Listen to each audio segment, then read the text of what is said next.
Hello, everyone. This is Warhawk Beyond 2040, and welcome to another edition of the Daredevil Born Again Season 1 review series. And today I am going to be talking about episode 5, which I have just finished watching. And this episode was absolutely fantastic. One of the best episodes of this season so far.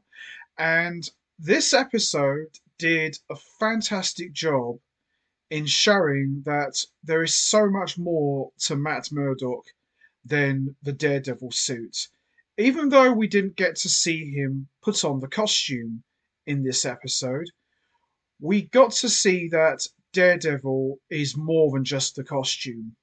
We got to see how smart and how resourceful Matt Murdock can be, and we got to see him use his abilities in ways that we've never seen him used before.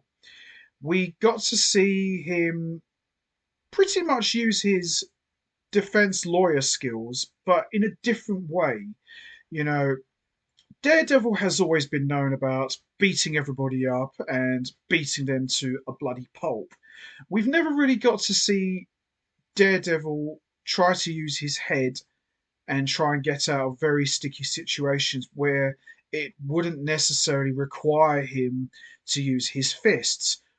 Although we did get to see him throw quite a few punches in this episode, Matt Murdock got to use his head more. He got to be the voice of reason, that calming presence, but still use enough of his skills to get himself out of very dangerous situations. And this episode, maybe to some people, might think, oh, this was just a filler. This had nothing to do with the main story arc.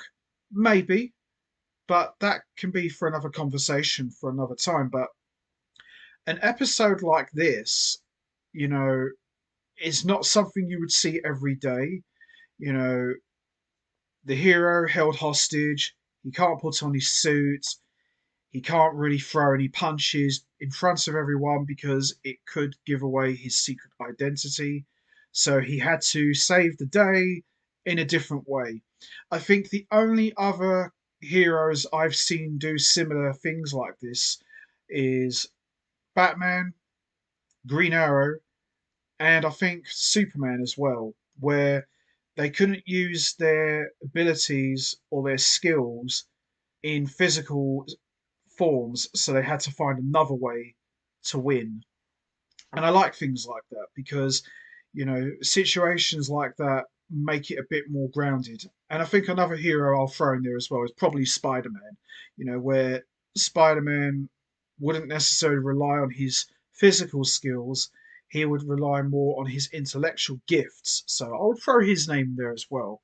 And as I said, this episode did a fantastic job in really showcasing Matt Murdock that he's more than just a fighter, he's more than just a defense lawyer. He is very smart, and even though he's sightless, you know, you get the sense when you watch this episode that although Matt Murdock is without sight, he can probably see better than people who do have sight. So it's very interesting how they managed to tell that story. But this episode was brilliant. This episode felt like a mini movie, and you've heard me say that quite a lot in these reviews. It felt like a mini movie. This really did. Everyone held hostage, everyone trying to bow down to the kidnapper's demands, come to some sort of negotiation, somebody gets hurt. You've seen that sort of thing in loads of these sort of crime programs like CSI, 24, to name a few. But Daredevil Born Again, especially with this episode, did a fantastic job in embodying all of those classic crime programs, but just putting their own spin on things in a more comic book tradition. And I loved it. I absolutely loved this episode. This was definitely one of the best episodes of this series thus far. And I know some people have probably complained that we're not getting enough Daredevil action, too much of this and too much talking. It's called world building. It's called playing the long game, letting things slowly burn or cook, depending on who you ask, and just sitting back and letting things unfold. Now, this episode may not necessarily fit into the whole Mayor Fisk story arc, but I've got a feeling that we are going to have an answer to the question of why this happened and what was the motivation for this event taking place in the first place.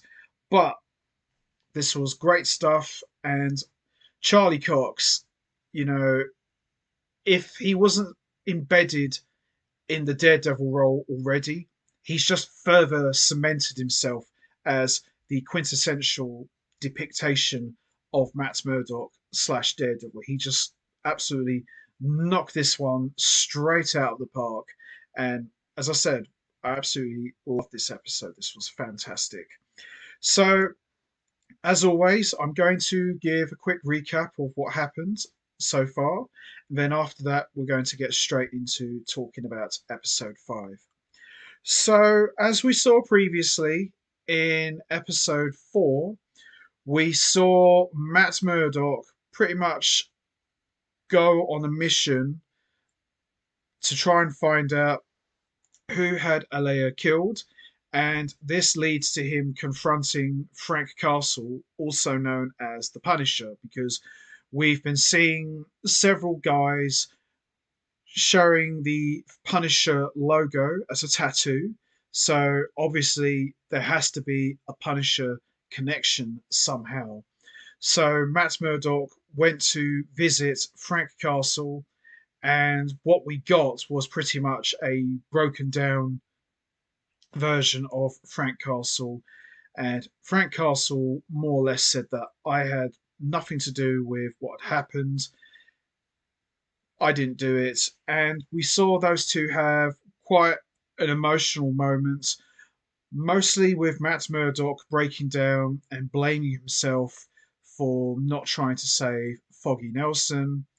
And it was a very emotional moment. And we also saw at the end of episode 4, Matt Murdock pretty much was slowly going back to his Daredevil roots once again, looked at all the costumes that he's got hidden away, pulled out his old classic billy club, and started practicing with it again. While Matt Murdock was getting to prepare himself to be Daredevil once again, we saw Wilson Fisk having dinner in an underground warehouse where we saw him keeping Vanessa's lover, Adam, prisoner. So that leads to the question about, will Vanessa find out that Adam is alive and being held prisoner by her husband, Wilson Fisk? And while this is all going on, we see a person who calls himself Muse has taken an unconscious man to his hideout and drains that person of their blood, ready for his next work of art. So it ended on a very chilling note for episode 4.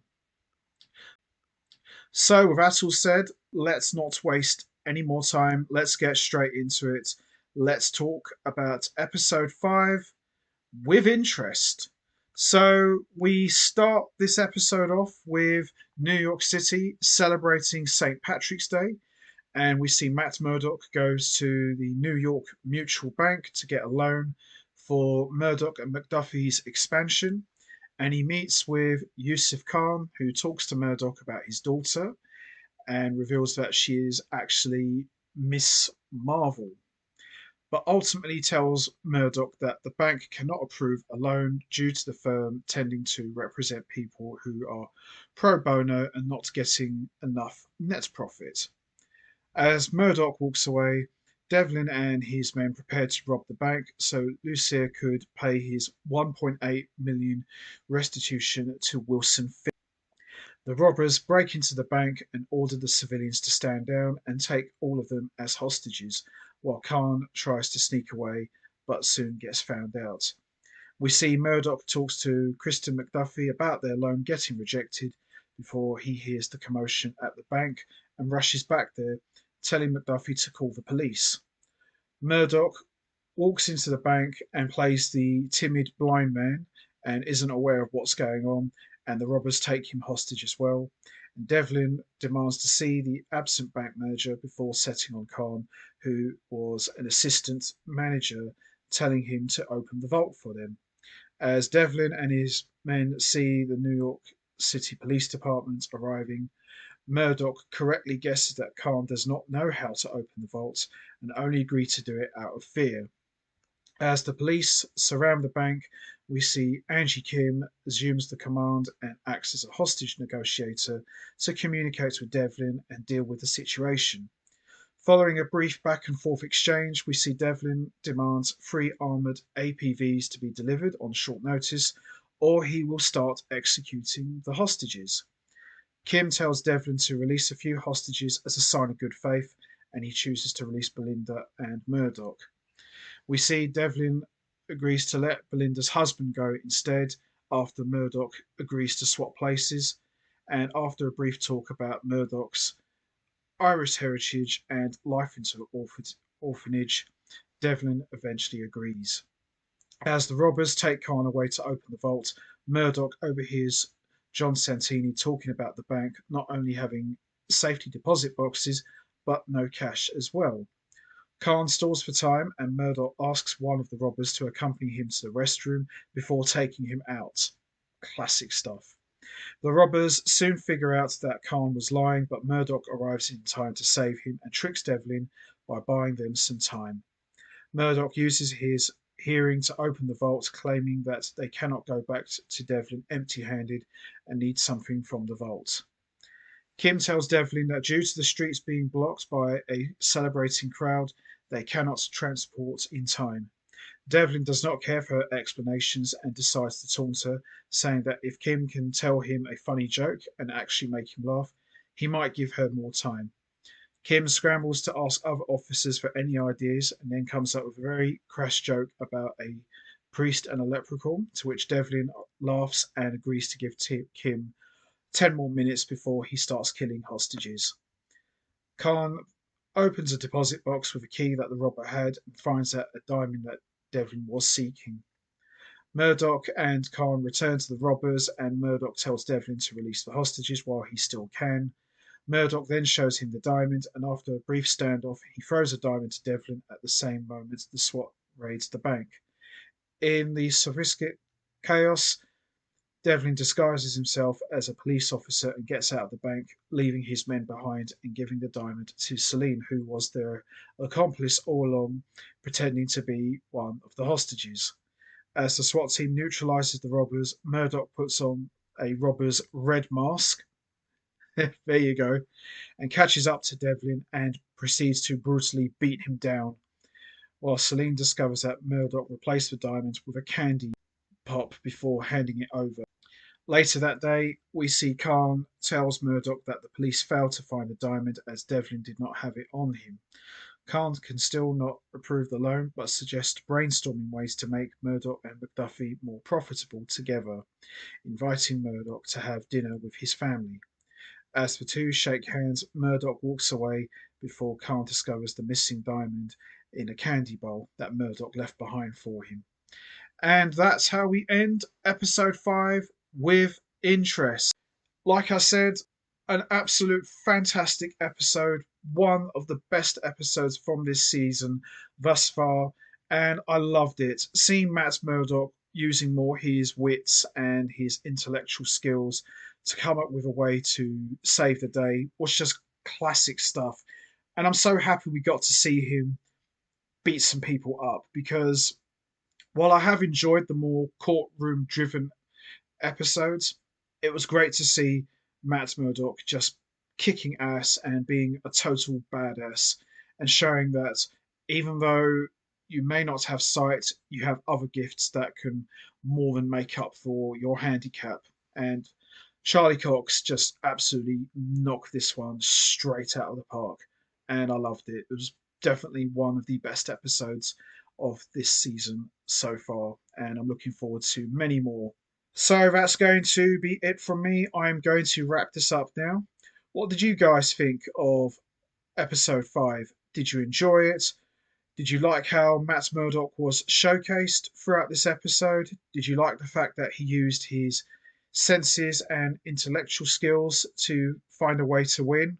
You know what to do, guys. Hit the like button, hit the subscribe button, leave your thoughts and comments down below, and I will see all of you next time for another edition of the Daredevil Born Again Season 1 review series, where I am going to be talking about episode 6, which I am very much looking forward to talking about, and especially with the quality of this episode, it's going to be a lot of fun.